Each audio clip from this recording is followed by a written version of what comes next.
Hello friends, myself Nilesh Matre. आप सभी जानते हैं कि हमने जो लास्ट वीडियो बनाया था उसमें सीखा था कि ई कॉमर्स डेवलपमेंट के लिए कौन कौन से मॉड्यूल ज़रूरी होते हैं।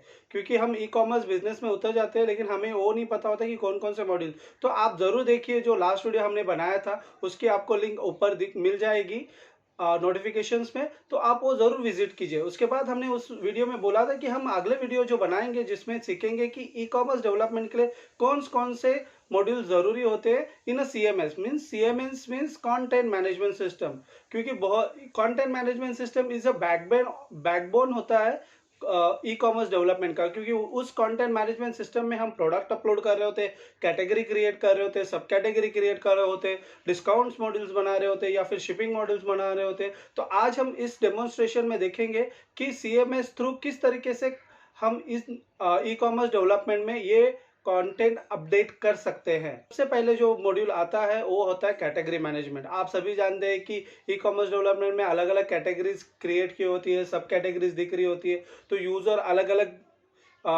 कैटेगरीज में जाके प्रोडक्ट देख रहा होता है। तो ये चीज़ें सीएमएस में किस तरीके से मैनेज करते हैं, तो अभी आप देख रहे हैं कि जो सीएमएस हमने शोकेस किया है ये एक डेमोन्स्ट्रेशन पर्पस के लिए बनाया हुआ सीएमएस है। इसमें आप देखेंगे कि बहुत सारे लेफ्ट हैंड साइड में मॉड्यूल्स के नाम लिखे हुए हैं। तो जो मोस्ट इंपॉर्टेंट जो मॉड्यूल्स, फर्स्ट मॉड्यूल जो होता है, वो जो मॉड्यूल होता है वो कैटेगरी मैनेजमेंट होता है। कैटेगरी मैनेजमेंट इसलिए क्योंकि कैटेगरी मैनेजमेंट से यूजर उस कैटेगरीज में जाके अपने लिए अलग अलग कैटेगरी क्रिएट कर सकता है, अपने वेबसाइट के लिए सब कैटेगरीज क्रिएट कर सकता है। जिससे बेनिफिट ये मिलता है कि वो खुद ही मैनेज कर लेगा। अगर उसे कंप्यूटर का नॉलेज भी ना हो, वो सिर्फ ऐड एंड डिलीट करके अपने कैटेगरीज खुद ही मैनेज कर सकता है। तो इसमें आप देखोगे कि ऑलरेडी यहाँ पे 5 कैटेगरीज एडेड है और हमें कोई कैटेगरीज ऐड करनी है। फॉर एग्जाम्पल मैंने अभी यहाँ पे टेस्ट कैटेगरी करके एक ऐड कर दी। यहाँ पे आप देखोगे अलग ऑप्शंस भी दिए हैं, ब्राउजर टाइटल, मेटा कीवर्ड्स और डिस्क्रिप्शन। ब्राउजर टाइटल क्या होता है, जो आपको अभी यहाँ पे दिख रहा है कि एक सी पैनल ओपन है, cPanel main. For example यहाँ पे देखोगे कि मस्टैंग एडमिनिस्ट्रेशन, ये जो आता है ये ब्राउजर टाइटल इसे बोलते हैं। तो आपको अगर ब्राउजर टाइटल डिफाइन करना है कोई कैटेगरी के लिए, तो आप यहाँ पे कोई भी ब्राउजर टाइटल भी डिफाइन कर सकते हैं। टेस्ट हेडिंग करके मैंने यहाँ पे टाइटल लिख दिया। यहाँ पे कीवर्ड और डिस्क्रिप्शंस, ये होता है SEO point of view beneficial. आपको कोई भी अपने कैटेगरी रिलेटेड कीवर्ड या डिस्क्रिप्शन है तो आप यहाँ पे अपडेट कर सकते हैं। कैटेगरी रिलेटेड आप इमेज यहाँ पे आप डाल सकते हो जो भी आपको अपलोड करनी है, और उसके बाद आप यहाँ पे कैटेगरी का डिस्क्रिप्शन आप यहाँ पे डाल सकते हो, जो भी डिस्क्रिप्शन आपको डालना है। और आप देखोगे यहाँ पे हमने और दो ऑप्शन दिख रहे हैं, discount in percentage and discount in rupees. आप सभी जानते हैं बहुत सारे ऑफर चल रहे होते हैं ई कॉमर्स वेबसाइट पे कैटेगरी बेस पे। तो जब भी हम कैटेगरी कर रहे हैं, अगर हमें इस तरीके का ऑप्शन मिले कि जहां पे हम डायरेक्टली डिस्काउंट ऑफर्स पूरे कंप्लीटली कैटेगरी के ऊपर दे सकते हैं, तो यहाँ पे हम वो ऑप्शन से, यहाँ पे आपको इस सीएमएस में दिख रहा है कि यहाँ पे हमने अगर 10% डिस्काउंट दिया है तो उस कैटेगरी में जितने भी प्रोडक्ट्स हैं उसको हम 10% डिस्काउंट या रुपीज वैल्यूज, मतलब जो भी परसेंटेज हमने 100 रुपये का डिस्काउंट दिया या 200 रुपीज का डिस्काउंट या 50 पैसे का डिस्काउंट दिया है, तो ऑटोमेटिकली वो सभी प्रोडक्ट्स के लिए उस कैटेगरी के अंदर के लग जाएगा। तो इस तरीके से हम यहाँ पे मेन कैटेगरीज ऐड कर सकते हैं। आप सभी जानते हैं कि मेन कैटेगरीज के अंदर सब कैटेगरीज भी होती हैं। तो सब कैटेगरीज ऐड करने के लिए आप देखोगे कि यहाँ पे एक सब कैटेगरी करके एक कॉलम बनाया गया है। इस कॉलम में 0 काउंट है, उस पर क्लिक करना है और यहाँ पे ऐड न्यू को क्लिक करके आप देखोगे यहाँ पे कैटेगरी सिलेक्शन का ऑप्शन है। क्योंकि हम डायरेक्टली आए तो यहाँ पे ऑलरेडी हमारी कैटेगरी सेलेक्टेड है। तो यहाँ पे मैंने सब टेस्ट कैटेगरी करके बना दी। उसका शॉर्ट डिस्क्रिप्शन लिखना है तो सब टेस्ट डिस्क्रिप्शन लिख दिया मैंने। ब्राउजर टाइटल आपको लिखना है तो सब टाइटल लिख दिया। और कीवर्ड डिस्क्रिप्शन बेनिफिशियल होता है एसईओ पॉइंट ऑफ व्यू। ये अपडेट आप एनी टाइम कभी भी कर सकते हो वेबसाइट में। और यहाँ पे हमने उस सब कैटेगरीज की इमेज अगर मुझे डिफाइन करनी है तो मैंने यहाँ पे इमेज सेलेक्ट कर ली। और यहाँ पे जो भी description related to text categories है, यहाँ पे ये भी है कि हमने अगर मेन कैटेगरी को डिस्काउंट नहीं दिया है और हमें पर्टिकुलरली उस सब कैटेगरीज के लिए डिस्काउंट देना है, तो वो भी ऑप्शन हमने अवेलेबल रखा है। तो यहाँ पे आप वो भी ऑप्शन दे सकते हैं। अगर फॉर एग्जांपल इस कैटेगरीज में जो भी प्रोडक्ट्स होंगे इस सब कैटेगरीज में उनको 20% डिस्काउंट होगा। तो अभी आप देखोगे कि फर्स्ट हमने 10% उस कैटेगरी मेन कैटेगरी के लिए किया है और सब कैटेगरी के लिए 20। तो वो देखेगा कि फ्रंट एंड में एल्गोरिदम इस तरीके से बनाया गया है कि वो देखेगा कि जो हाईएस्ट डिस्काउंट है सब कैटेगरी या कैटेगरीज के ऊपर वो प्रोडक्ट के ऊपर एप्लीकेबल हो जाएगा। तो इस तरीके से हम कैटेगरी से सब कैटेगरीज ऐड कर सकते हैं और ये जो कैटेगरीज जो भी हम ऐड कर रहे हैं ये डायरेक्टली ऑटोमेटिकली हमें वो यहाँ पे दिखाई देगी। जो हमारा जो फ्रंट एंड मॉड्यूल होता है वहाँ पे आपको दिखना स्टार्ट हो जाएगा। बट आप देखोगे कि यहाँ पे आपको कैटेगरीज दिख नहीं रही है। रीजन ये है कि उस कैटेगरीज में कोई भी प्रोडक्ट नहीं है। तो पहले तो उसमें हमें प्रोडक्ट्स डालने पड़ेंगे। तो सेकंड जो मोस्ट इंपॉर्टेंट पॉइंट होता है वो होता है प्रोडक्ट मैनेजमेंट, जहाँ से हम प्रोडक्ट अपडेट कर सकते हैं, ऐड कर सकते हैं, डिलीट कर सकते हैं, इन्वेंट्री मैनेज कर सकते हैं, प्राइस मैनेज कर सकते हैं, डिस्काउंट मॉड्यूल मैनेज कर सकते हैं। तो उसके लिए हमें जाना है प्रोडक्ट मैनेजमेंट पे, जहाँ से हम अपने प्रोडक्ट्स ऐड कर सकते हैं, सब डिलीट कर सकते हैं। तो यहाँ पे गया मैंने प्रोडक्ट मैनेजमेंट। यहाँ पे आप देखोगे कि ऑलरेडी बहुत सारे प्रोडक्ट्स ऑलरेडी एडेड है। तो आपको मैं कुछ प्रोडक्ट्स और भी ऐड करके दिखाऊंगा। फॉर एग्जांपल हमने जो अभी कैटेगरी बनाई तो टेस्ट कैटेगरी बनाई। टेस्ट कैटेगरी के अंदर अगर मेन कैटेगरी में आपको प्रोडक्ट अपलोड करने हैं तो डायरेक्टली मेन कैटेगरी सेलेक्ट कर ले, या फिर आपको सब कैटेगरी सेलेक्ट करनी है तो आप सब कैटेगरी में चले जाए, सब कैटेगरी सेलेक्ट कर लो। यहाँ पे प्रोडक्ट का नाम कर दो प्रोडक्ट। अगर क्योंकि इन्वेंट्री मैनेज करते हैं तो हम हर एक प्रोडक्ट के लिए कोई ना कोई कोड देते हैं। तो अगर आपके प्रोडक्ट के लिए भी आप कोड सिस्टम से मैनेज कर रहे हो इन्वेंट्री को तो आप वो प्रोडक्ट कोड भी यहाँ पे डाल सकते हो। इट्स नॉट कंपलसरी, अगर होगा तो डालो, नहीं होगा तो नहीं डालेंगे तो भी चलेगा। यहाँ पे प्रोडक्ट डिस्क्रिप्शन डाल दो। यहाँ पे प्रोडक्ट डिस्क्रिप्शन डालने के बाद आप देखोगे कि यहाँ पे ऑप्शन दे रहा है परसेंटेज, मतलब कि कैटेगरी पे डिस्काउंट दे सकते हैं, सब कैटेगरी पे भी डिस्काउंट दे सकते हैं। तो वैसे भी हम प्रोडक्ट के ऊपर भी डिस्काउंट दे सकते हैं। तो इन तीनों सिनारियोज में अलग अलग सिनारियोज मिलते हैं। तो अगर प्रोडक्ट पे डिस्काउंट हायर साइड है तो वो लेगा, या फिर कैटेगरी साइड्स का डिस्काउंट है वो ले लेगा चेकआउट पे। तो यहाँ पे मैं अभी यहाँ पे डिस्काउंट दे रहा हूँ 100 रुपये का। और प्रोडक्ट की जो प्राइस है, क्योंकि ये प्रोडक्ट अलग अलग साइज कलर और इसके होते हैं तो हम कलर और साइज के हिसाब से अलग अलग प्राइसिंग देते हैं। तो वो भी दिखाऊंगा कि कलर साइज के हिसाब से प्राइसिंग कैसे देते हैं। यहाँ पे मटेरियल लेंथ और ये है किसी का प्रोडक्ट्स लेंथ साइज अलग होती है, मटेरियल साइज अलग होती है, वो भी डिफाइन कर सकते हैं। और यहाँ पे मैंने ये प्रोडक्ट ऐड कर दिया। यहाँ पे आप देखोगे मिडल में जो कॉलम है यहाँ पे लिखा है add colour quantity and price, वहाँ पे 0 है। तो यहाँ पे मैं जाके डायरेक्टली प्रोडक्ट जो मेरा अभी जो प्रोडक्ट क्रिएट किया प्रोडक्ट टेस्ट करके उसमें मैंने डार्क ब्लू करके कलर सेलेक्ट किया, स्मॉल साइज सेलेक्ट कर ली, क्वांटिटी मेरे पास कितनी अवेलेबल है और उसकी प्राइस कितनी है डायरेक्टली डाल दिया और ये मैंने ऐड कर दिया। तो ये प्रोडक्ट मैंने जहाँ पे भी ऐड किया है अभी आप देखोगे कि हमने क्या किया कि एक टेस्ट कैटेगरी बनाई, सब टेस्ट कैटेगरी बनाई और सब कैटेगरी में प्रोडक्ट टेस्ट करके प्रोडक्ट ऐड किया और उसके अंदर हमने डार्क ब्लू कलर और स्मॉल साइज की प्राइसिंग डिफाइन की 1000 रुपीज। तो आप जब अभी देखोगे कि ये टेस्ट कैटेगरी बन गई, यहाँ पे सब टेस्ट कैटेगरी बन गई और ये प्रोडक्ट ऐड हो गया। यहाँ पे ये प्रोडक्ट, इस प्रोडक्ट की हमने अभी तक इमेज ऐड नहीं की। बिकॉज आप देखोगे कि यहाँ पे जब भी हमने ये ऐड करनी थी तो यहाँ पे हमने ये कर दिया है और फिर इमेज ऐड करने के लिए अलग से हम उसको ऐड कर सकते हैं, उसका भी ऑप्शंस अवेलेबल है। जब भी हम इसको क्लिक करेंगे तो आप देखोगे कि 100 रुपीज़ का मैंने डिस्काउंट दिया था और उस 100 रुपीज़ का डिस्काउंट उसने एप्लीकेबल किया और 1000 को 900 डिस्काउंट प्राइस ले ली, डिस्काउंट प्राइस ले लिया, क्वांटिटी ले लिया। यहाँ पे अगर मैंने 20 एंड अबव, मतलब अभी हमारे पास 25 की कैटेगरीज थी और ऐड टू कार्ड किया तो अलर्ट भी दे रहा है quantity is more than available quantity. मतलब इन्वेंट्री मैनेजमेंट भी बैक एंड से अब मैनेज करना ज़रूरी होता है, क्योंकि हर एक प्रोडक्ट का क्या होता है कि हर एक प्रोडक्ट को हम अलग अलग तरीके से डिफाइन कर सकते हैं। तो इन्वेंट्री मैनेज भी करना ज़रूरी है कि इन्वेंट्री उससे ज़्यादा अगर हम दिखा रहे हैं और फ्रंट एंड में इन्वेंट्री उससे ज़्यादा डाल रहे हैं और ऐड टू कार्ड हो रहा है और प्रोडक्ट और देख रहे हैं कि हमारे स्टॉक में ही उतना क्वांटिटी नहीं है तो ऑर्डर जा सकता है। तो उसके लिए फ्रंट एंड में वो भी मैनेज करनी ज़रूरी होती है कि इन्वेंट्री जो बैक एंड में है उतनी उससे ज़्यादा वो इन्वेंट्री कोई ऑर्डर ना कर सके। जैसे कि मैंने इसको ऐड टू कार्ट कर दिया, ये ऐड टू कार्ट हो गया प्रोडक्ट। तो इस तरीके से हम प्रोडक्ट मैनेजमेंट, एक सेकंड जो कैटेगरी मैनेजमेंट, सब कैटेगरी मैनेजमेंट के बाद थर्ड जो मोस्ट इंपॉर्टेंट होता है प्रोडक्ट मैनेजमेंट। तो प्रोडक्ट मैनेजमेंट के बाद होता है डिस्काउंट। डिस्काउंट क्या आपने अभी देखा कि प्रोडक्ट में भी डिस्काउंट डाल सकते हैं, कैटेगरी में भी डिस्काउंट डाल सकते हैं, या सब कैटेगरी में भी डिस्काउंट डाल सकते हैं। तो उसका क्या होता है कि उसका रिफ्लेक्शन फ्रंट एंड में होता है। जैसे कि मैंने अभी दिखाया फ्रंट एंड में कि ओवरऑल प्राइसिंग आपकी 1000 थी, वो 900 यूनिट प्राइस हो गई। और यहाँ पे आपको देखेंगे कि वो चेकआउट करने के लिए बोलेगा। यहाँ पे हम लॉगिन कर, फेसबुक से नहीं हो रहा तो हम अलग अलग मीडियम से लॉगिन कर सकते हैं, या फिर गेस्ट लॉगिन कर सकते हैं। लॉगिन करने के बाद आप चेकआउट पे जाके चेकआउट से सारा पेमेंट आप कर सकते हो।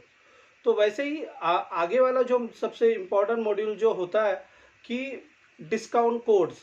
फॉर एग्जांपल आप देखते हो कि अलग अलग वेबसाइट पे अलग अलग डिस्काउंट कोड होते हैं, ऑफर्स होते हैं। क्यों? क्योंकि हर एक प्रोडक्ट की ब्रांडिंग के हिसाब से हम डिस्काउंट कोड से एप्लीकेबल कर सकते हैं। तो चेकआउट पे हमें ये भी ऑप्शन होना चाहिए कि वो डिस्काउंट कोड डाले और वो प्राइसिंग एप्लीकेबल हो। तो उसके लिए डिस्काउंट कोड मैनेजमेंट भी ज़रूरी होता है। तो डिस्काउंट कोड मैनेजमेंट के लिए बैकएंड में वो मॉड्यूल भी होना ज़रूरी है, क्योंकि जो भी डिस्काउंट आ रहे हैं वो ऐड कर सकता है या स्टेटस एक्टिव डीएक्टिव कर सकता है। जिससे ये होगा कि जितने दिन के लिए उसको डिस्काउंट कोड एप्लीकेबल रखना है वो रख सकता है, उसके बाद वो इनवैलिड हो जाएगा। तो उसके लिए हम यहाँ पे अलग अलग डिस्काउंट कोड क्रिएट कर सकते हैं। कोई भी डिस्काउंट कोड आप क्रिएट कर सकते हो। जैसे कि test111 करके मैंने डिस्काउंट कोड क्लिक किया और डिस्काउंट कोड वैल्यू मैंने दिया कि 100 रुपीज़ का डिस्काउंट आ जाएगा अगर कोई भी ये डिस्काउंट कोड इस वेबसाइट पे यूज़ करेगा। तो वो ऐड कर दिया। तो ये देखोगे कि यहाँ पे स्टेटस है, ये एक्टिव या डीएक्टिव कर सकते हैं। जिससे बेनिफिट ये होता है कि जितने दिन के लिए, मतलब एक दिन के लिए रखना है या 10 दिन के लिए रखना है या 5 दिन के लिए रखना है, उतने दिन के लिए हम वो डिस्काउंट मॉड्यूल एक्टिवेट रख सकते हैं। तो ये भी एक बेनिफिशियल पॉइंट ऑफ व्यू है कि सीएमएस में जैसे कैटेगरी मैनेजमेंट होना ज़रूरी होता है, सब कैटेगरी मैनेजमेंट होना ज़रूरी होता है, प्रोडक्ट मैनेजमेंट ज़रूरी होता है, वैसे ही डिस्काउंट मॉड्यूल भी होना ज़रूरी होता है। आप जानते हैं कि ई कॉमर्स में आफ्टर चेकआउट के बाद आपको पेमेंट करते हैं और पेमेंट के बाद कंफर्मेशन आ जाता है। तो ये सारे कहाँ पे होते हैं? तो ये सारे स्टोर होते हैं ऑर्डर मैनेजमेंट पे। तो ये भी एक इम्पॉर्टेंट मॉड्यूल होता है कि हमें ऑर्डर मैनेजमेंट, जो भी ऑर्डर कर रहा है फ्रंट एंड से यूजर्स, वो सारे ऑर्डर्स हमारे बैक एंड में भी दिखने ज़रूरी होते हैं। क्योंकि उससे हमें पता चलता है कि कितनी ऑर्डर्स आ रहे हैं, हम कितने डिस्पैच कर रहे हैं या फिर डिलीवर कर रहे हैं, वो सारी चीज़ें वहाँ पे एप्लीकेबल होती है। तो ऑर्डर मैनेजमेंट में जो भी चेकआउट के बाद, पेमेंट करने के बाद जो भी ऑर्डर होती है, सक्सेस होती है या फेलर होती है, वो सारी चीज़ें ऑर्डर मैनेजमेंट में दिखती है। तो ऑर्डर मैनेजमेंट में इस तरीके से ऑर्डर दिखता है। जैसे कि फॉर एग्जांपल गूगल टाइप से किसी ने ऑर्डर किया है, तो ऑर्डर प्रोसेस हुआ, पेमेंट कैसे किया, ऑनलाइन किया, ऑफलाइन किया, जिस तरीके से किया है वो है। उसकी बिलिंग इन्फॉर्मेशन, शिपिंग इन्फॉर्मेशन आ जाती है यहाँ पे। और उसके बाद उसके बाद प्रोडक्ट डिस्क्रिप्शन आ जाता है, जो प्रोडक्ट ऑर्डर किया। नहीं तो प्रोडक्ट डिस्क्रिप्शन ही नहीं होगा तो जो क्लाइंट है वो डिस्पैच ही नहीं कर पाएगा प्रोडक्ट। तो उसके लिए प्रोडक्ट डिस्क्रिप्शन की ज़रूरत होती है, जिससे वो उस प्रोडक्ट को पैकिंग करके वो डिस्पैच कर पाए। तो इस तरीके से वो ऑर्डर कर सकता है। और एक चीज़ होनी ज़रूरी होती है ऑर्डर मैनेजमेंट में, वो होता है ऑर्डर स्टेटस। फॉर एग्जांपल हम देखते हैं कि शिपिंग होता है। जैसे कि हमने ऑर्डर जब भी किया तो इन प्रोसेस हो जाता है, क्योंकि वो प्रोसेस में चला गया और वो जो जिससे ऑर्डर किया उस वेंडर को ऑर्डर चली गई, वो ऑर्डर्स वो इन प्रोसेस में करता है। फिर उसके बाद वो शिफ्ट कर देता है। शिफ्ट मीन्स वो कुरियर वाले बंदे को दे देता है, कुरियर वाला बंदा फिर हमें दे देता है, डिलीवरी कर देता है। तो ये जो स्टेटस है वो बैकएंड से ऑटोमेटिकली अपडेट होना चाहिए या फिर मैनुअल प्रोसेस से अपडेट होना चाहिए। अगर हम कोई भी कुरियर कंपनी से हम टाई अप कर रहे हैं तो उसके एपीआई यूज़ करके डायरेक्टली ऑटोमेट सिस्टम कर सकते हैं, जहाँ से शिप, डिलीवर्ड और कैंसल्स ये सारे स्टेटस ऑटोमेटिकली अपडेट हो जाएंगे। या फिर हम उसको बैकएंड से भी अपडेट कर सकते हैं। फॉर एग्जांपल अगर मैंने शिफ्ट किया है तो शिफ्ट अपडेट कर देंगे तो शिफ्ट स्टेटस करके अपडेट हो जाएगा। तो इस तरीके से अगर मैंने डिलीवर किया तो डिलीवर स्टेटस अपडेट हो जाएगा। तो इस तरीके से अलग अलग जो ऑर्डर्स है वो यहाँ पे प्रोसेस में चले जाएंगे। तो ये मोस्ट इम्पॉर्टेंट होता है कि बैकएंड में ये भी मॉड्यूल्स होने ज़रूरी है, जहाँ पे शिफ्ट, डिलीवर, प्रोसेस या कैंसल्स, रिफंड, ये स्टेटस एक्टिव डीएक्टिव करने के लिए, जैसे कि फॉर एग्जांपल यूज़र के पास जो भी ट्रैकिंग आईडी होता है, फॉर एग्जांपल ये जो मेरा ट्रैकिंग आईडी है, वो फ्रंट एंड में यूज़र ट्रैक कर रहा होता है कि मैं कोई भी जो ट्रैकिंग ऑर्डर किया है मैंने, वो मेरा ऑर्डर है या नहीं है। तो अभी फॉर एग्जांपल अभी मैंने यहाँ पे जो ऑर्डर किया था,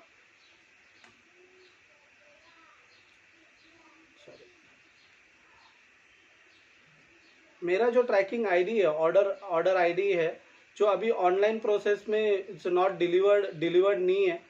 तो जैसे कि ये ऑर्डर स्टेटस आईडी है और मैं अगर इसको ट्रैक करता हूँ, तो यहाँ पे अगर ट्रैकिंग मैनेजमेंट हो तो आपको दिखेगा कि ये ऑर्डर प्रोसेस में चला गया। ये ऑर्डर आईडी के अंदर is a process, it's not delivered, not status updated या कंप्लीटेड नहीं है, तो वो सारा स्टेटस यहाँ पे दिख जाएगा। तो यूज़र के पास यही मेथड होता है कि जहाँ से वो चेक करे कि मेरा ऑर्डर आ रहा है या फिर किधर पहुँचा है, कहाँ पे पहुँचा है। तो ये इसके लिए बैकएंड में ये मॉड्यूल भी होना ज़रूरी होता है।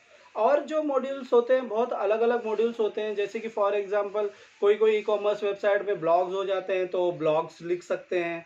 तो वो अगर ब्लॉग्स मैनेजमेंट है तो ब्लॉग बनाने के लिए फैसिलिटीज़ दे होनी ज़रूरी है, जहाँ पे वो टाइटल, डिस्क्रिप्शंस और अदर इन्फॉर्मेशन डाल दे, डिस्क्रिप्शन डाल दे और पब्लिश कर दे।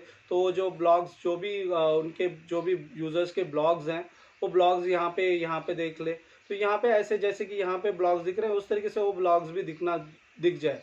तो ये भी CMS में बैकएंड में फैसिलिटीज़ हो। सोशल मीडिया के जितने भी आइकॉन है उनको लिंकिंग करने की फैसिलिटीज़, सोशल मीडिया लिंकिंग करने की फैसिलिटीज़ भी बैकएंड में हो, जिससे अगर मेरे ट्विटर और इंस्टाग्राम है और मैंने न्यू अलग पिंटरेस्ट का भी अकाउंट खोला है और वहाँ के सोशल मीडिया को लिंकेज करना है, तो वो भी फैसिलिटीज हो कि बैकएंड में मैं जैसे भी अपडेट करूँ वो फ्रंट एंड में रिफ्लेक्ट हो जाए। तो ये है कि ई कॉमर्स वेबसाइट के लिए यहाँ पे तो आप बहुत सारे मॉड्यूल्स देखोगे, अवार्ड्स है, प्रेस मैनेजमेंट है, प्रोडक्ट में स्लाइडर मैनेजमेंट है, और एक मोस्ट इंपॉर्टेंट मॉड्यूल्स होता है वो बैनर मैनेजमेंट होता है। जैसे कि फॉर एग्जांपल जितने भी ई कॉमर्स वेबसाइट होते हैं, 90 to 95% वेबसाइट पे होम पेज पे स्लाइडर्स होते हैं। वो स्लाइडर्स क्या करते हैं कि वो सारी चीज़ें दिखा रहे होते हैं कि न्यू प्रोडक्ट कौन से आ रहे हैं, कौन से प्रोडक्ट पे डिस्काउंट चल रहा है, या फिर कौन से न्यू ऑफर चल रहे हैं। वो स्लाइडर्स में वेंडर्स अपडेट कर रहा होता है और वो कस्टमर्स को दिख रहे होते हैं। तो वो सारी चीज़ें बैनर्स मैनेजमेंट थ्रू अपडेट करनी ज़रूरी होती है। तो ये बैनर मैनेजमेंट भी बैकएंड में होना ज़रूरी है, CMS कंटेंट मैनेजमेंट सिस्टम में, जिससे क्या होगा कि वो अपने बैनर्स खुद ही अपडेट कर सकता है। फॉर एग्जांपल अभी यहाँ पे 4 बैनर्स है, अगर मेरे को सिर्फ एक ही बैनर्स रखना है तो मैं सिर्फ एक ही एक्टिव कर दूंगा। अभी मैंने 2 एक्टिव रखे हैं और फ्रंट एंड में होम पेज पे मैं गया तो देखोगे कि आपको सिर्फ 2 ही बैनर्स दिख रहे हैं। तो यही है कि जो ऑफर चल रहे हैं वो एक्टिव, डीएक्टिव या फिर ऐड करने की फैसिलिटीज़ होनी चाहिए, जिससे क्या होगा कि वो बैनर्स जो भी डाल रहे हैं यूज़र्स, जो भी बैनर्स वेंडर्स डाल रहा है वो फ्रंट एंड में अच्छी तरीके से दिख पाए।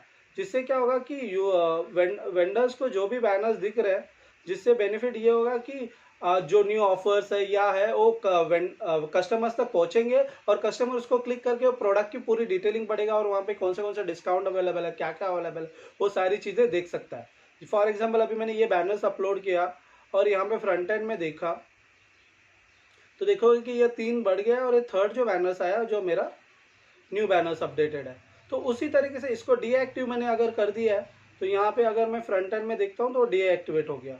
तो जो भी कंटेंट है फ्रंट बैक एंड मतलब CMS से जो भी कंटेंट वेंडर अपडेट करेगा वो फ्रंट एंड में रिफ्लेक्ट होगा। तो CMS रोबस्टिक होना चाहिए, यूज़र एंगेजमेंट के लिए भी बहुत अच्छा होना चाहिए, UI भी अच्छी होनी चाहिए, जिससे क्या होगा कि अगर उसको टेक्नोलॉजी का इतना नॉलेज नहीं है तो सिर्फ उसको एक बार ट्रेनिंग देने के बाद वो ऑटोमेटिकली खुद यूज़ कर सकता है। तो ये बेनिफिशियल है कि इसके लिए कंटेंट मैनेजमेंट सिस्टम UI और UX पॉइंट ऑफ व्यू से 100% एक्यूरेट होनी चाहिए, जिससे लेमैन भी हो जिसको कंप्यूटर का नॉलेज नहीं है या फिर बेसिक कंप्यूटर जानता हो, वो अपने प्रोडक्ट्स खुद मैनेज करे, सब कुछ कंटेंट खुद ही मैनेज करे, जिससे प्रोग्रामर और डिज़ाइनर की हेल्प लेने की ज़रूरत ना पड़े। तो इसीलिए हम इस वीडियो में देखा कि CMS जो कंटेंट मैनेजमेंट सिस्टम है, ये अलग अलग कंटेंट मैनेजमेंट सिस्टम है। हमने जो अभी देखा वो कस्टम था, कस्टम कंटेंट मैनेजमेंट सिस्टम। तो ऐसे ही बहुत सारे वर्डप्रेस है या फिर जुमला है, द्रुपल है, अलग अलग कंटेंट मैनेजमेंट सिस्टम है जो फ्रेमवर्क बेस पे भी अवेलेबल है। But custom management system beneficial होता है, जिससे क्या होता है कि ईच एंड एवरी थिंग्स वो अपने कंट्रोल में होती है, और उसको अपग्रेड करना है तो वो अपने ऊपर होता है कि उसके ऊपर न्यू टेक्नोलॉजीज या न्यू प्रोडक्ट अपडेट करनी है या फिर न्यू फंक्शनलिटीज अपडेट करनी है, तो हमें अपने हिसाब से हम अपडेट कर सकते हैं। लेकिन जो फ्रेमवर्क्स अलग अलग दूसरे फ्रेमवर्क्स होते हैं, वहाँ पे क्या होता है कि वो frameworks depend on the updates जो वो उन फ्रेमवर्क्स से अपडेट जो है वो अपडेट करने के बाद ही अपडेट होते हैं। तो ये बेनिफिशियल है कि कस्टम सीएमएस में हम ईच एंड एवरीथिंग खुद मैनेज कर सकते हैं, और कुछ न्यू मॉडल्स बनाने हैं तो हम अपने डेवलपर या डिज़ाइनर्स को बोल के वो न्यू मॉडल्स भी उसके अंदर बना सकते हैं। तो ये बेनिफिशियल पॉइंट ऑफ व्यू भी कस्टम सीएमएस कभी भी अच्छा होता है कि डेवलपमेंट के लिए, और बट फ्रेमवर्क भी अच्छे होते हैं, लेकिन उसके अंदर कुछ भी कस्टम डेवलपमेंट जल्दी नहीं हो पाता है, क्योंकि जो भी न्यू अपग्रेड होते हैं उसके हिसाब से हमें वो अपग्रेड करना होता है, और जो कस्टम डेवलपमेंट किया है वो कभी कभी हमें न्यू अपग्रेड के हिसाब से उसको भी अपडेट करना पड़ता है। ये एक ड्रॉबैक है फ्रेमवर्क का। तो अब हम अगले वीडियो में वही सीखेंगे कि कस्टम सीएमएस और फ्रेमवर्क सीएमएस में क्या डिफरेंस है, और उसके कौन कौन से डू और डोंट्स है, मतलब कौन कौन से एडवांटेजेस है और डिसएडवांटेजेस है। तो वो एडवांटेजेस और डिसएडवांटेज देने के लिए देखने के लिए हमारे चैनल्स को सब्सक्राइब करें, डिजी रिलोड को, और चैनल के नोटिफिकेशन आइकॉन को क्लिक करना ना भूलें, जिससे आपको जो technology related, digital marketing related, lifestyle related जो भी न्यू न्यू वीडियोस आ रहे हैं वो आपकी नोटिफिकेशन मिल पाए, और वो वीडियो आप देख पाए और हमें भी सजेशन दे कि नेक्स्ट वीडियो कौन सा बनाना है। Thank you.